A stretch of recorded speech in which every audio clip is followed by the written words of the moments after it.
Hello மக்களே, எப்படி இருக்கீங்க? இனிய ஆங்கில புத்தாண்டு நல்வாழ்த்துக்கள். வடகறி பண்ணியிருக்கான், செம்மையா வந்திருக்கு. ஃபாஸ்டா குவிக்கா ஒரு வடகறி பண்ணணும் அப்படின்னா எப்படின்னு பார்க்கலாம். நீங்க எல்லாரும் இந்த புத்தாண்டை சிறப்பா கொண்டாடுங்க, சந்தோஷமா இருங்க, சிரிச்சுக்கிட்டே இருங்க. வாங்க நம்ம குவிக்கான வடகறி போலாம். இந்த வீடியோ ஃபர்ஸ்ட்ல போடலாமா லாஸ்ட்ல போடலாமான்னு தெரியல, ஆனா எங்கேயோ ஒன்று போடுறேன். வடகறி பாருங்க, செம்மையா இருக்கு தெரியுமா? ஹலோ மக்களே, எப்படி இருக்கீங்க? நம்ம இன்னைக்கு ஒரு குவிக்கான வடகறியை பார்க்க போறோம். அதுக்கு நம்ம ஃபர்ஸ்ட் என்ன பண்ணலாம், ஒரு கடாய் வச்சுக்கோங்க, எண்ணெய் ஊத்துருங்க. ஒரு பிரியாணி இலையை போடுறேன், 2 லவங்கம், பட்டை. ஓகே, பட்டை சேர்த்துட்டேன். அது லைட்டா இப்போ கொஞ்சம் 2 பெரிய வெங்காயம் கட் பண்ணி வச்சிருக்கேன். அந்த 2 பெரிய வெங்காயத்தையும் இப்ப நான் சேர்க்க போறேன். சரியா? 2 பெரிய வெங்காயம் சேர்த்தாச்சு. சேர்த்துட்டு கொஞ்சம் அதை நல்லா வதங்கணும். வதங்கிறதுக்கு வேணும்னா நீங்க உப்பு கூட சேர்த்துக்கலாம் இதுல. ஓகே, இப்ப பாத்தீங்கன்னா நல்லா வெங்காயம் வதங்கிருச்சு. இதுக்கப்புறம் என்ன சேர்க்கலான்றத பார்க்கலாம். 2 பச்சை மிளகாய் கீரி வச்சிருக்கேன், அதை போட்டுட்டேன். அதே மாதிரி இஞ்சி பூண்டு விழுதை போட்டிருக்கேன், அது 1 டீஸ்பூன். அதே மாதிரி ஒரு 1/2 டீஸ்பூன் மஞ்சத்தூளை சேர்த்திருக்கேன்.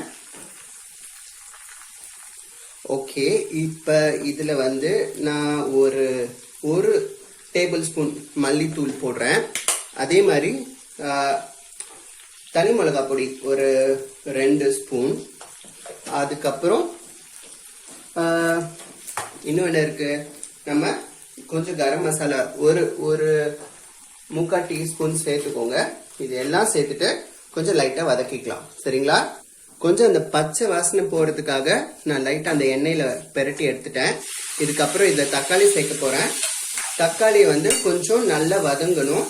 நல்லா வதங்கி எண்ணெய் அதுல இருந்து தனியா வெளியில தெரியற வரைக்கும் கொஞ்சம் நல்லா பொறுமையா, மக்களே பொறுமையா அழகா இதை வதக்கி எடுத்துக்கலாம். நான் ஒரு மீடியம் ஃப்ளேம்ல தான் வச்சிருக்கேன். என்னதான் ஃபாஸ்டா நம்ம பண்ண போறோம்னாலும் ஒரு மீடியம் ஃப்ளேம்ல வச்சுக்கலாம். ஓகே, இது வதங்கி வரட்டும்.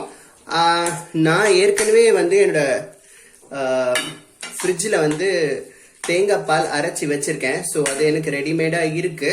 ஸோ இதுக்கு நெக்ஸ்ட் நம்ம என்ன பண்ணலான்றத பார்க்கலாம். இது கொஞ்சம் நல்லா வதங்கி வரட்டும், எண்ணெய் விடணும். எண்ணெய் விட்டதுக்கு அப்புறம் பார்க்கலாம். என்ன மக்களே, நல்ல கலர்ஃபுல்லா இருக்குல்ல, செம்மையா கொதி வந்துட்டு இருக்கு. இதுக்கு இந்த சைஸ்ல ஒரு 3 வடை எடுத்து வச்சிருக்கேன்.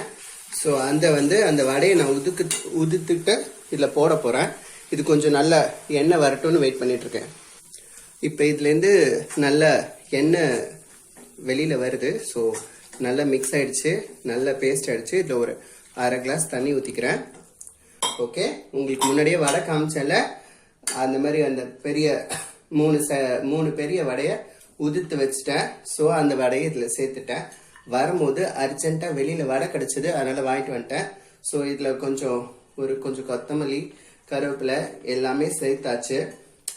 அதுக்கப்புறம் நான் ஏற்கனவே ஒரு 1/2 கிளாஸ் தேங்காய் பால் எடுத்து வச்சிருந்தேன், அதையும் இதுல சேர்த்துட்டு கொஞ்சம் தண்ணியும் சேர்த்துட்டு அதான் இதை மூடி வைக்க போறேன். இதை மூடி வச்சுட்டு நல்லா வெந்ததுக்கு அப்புறம் எப்படி வருதுன்னு நான் உங்களுக்கு காமிக்கிறேன். கொஞ்சம் வெயிட் பண்ணுங்க. ஹலோ மக்களே, நம்ம இந்த ஹோட்டலுக்கு போறதெல்லாம் விட்டுட்டு வீட்லயே சமைச்சிடலாம். என்னன்னா அப்பப்ப ஃப்ரிட்ஜில் எதெல்லாம் ரொம்ப இம்பார்ட்டண்ட்டான நமக்கு என்ன யூஸ்ஃபுல்லா இருக்குமோ அதெல்லாம் ரெடி பண்ணி வச்சுட்டோம்னு வச்சுக்கோங்களேன், டக்குன்னு வீட்டிலேயே செஞ்சிடலாம். எதுக்கு வெளியில போய் சாப்பிடுறது? இந்த பேண்டமிக் டைம்ல காசும் செலவு, அட் த சேம் டைம் நம்ம பண்ணோம் அப்படின்ற அந்த மனசு திருப்தி இருக்கு பாத்தீங்களா, அது அடிச்சுக்கவே முடியாது. ஓகே, இப்போ நம்மளோட வடகறி ரெடியா இருக்கு, சாப்பிடணும். பாருங்களேன், எனக்கு அந்த கலரை ரொம்ப பிடிச்சிருக்கு. முதல்ல இதை சாப்பிட்டுட்டு தான் மறு வேலை பார்க்கணும். ஓகே, டாடா பாய் மக்களே.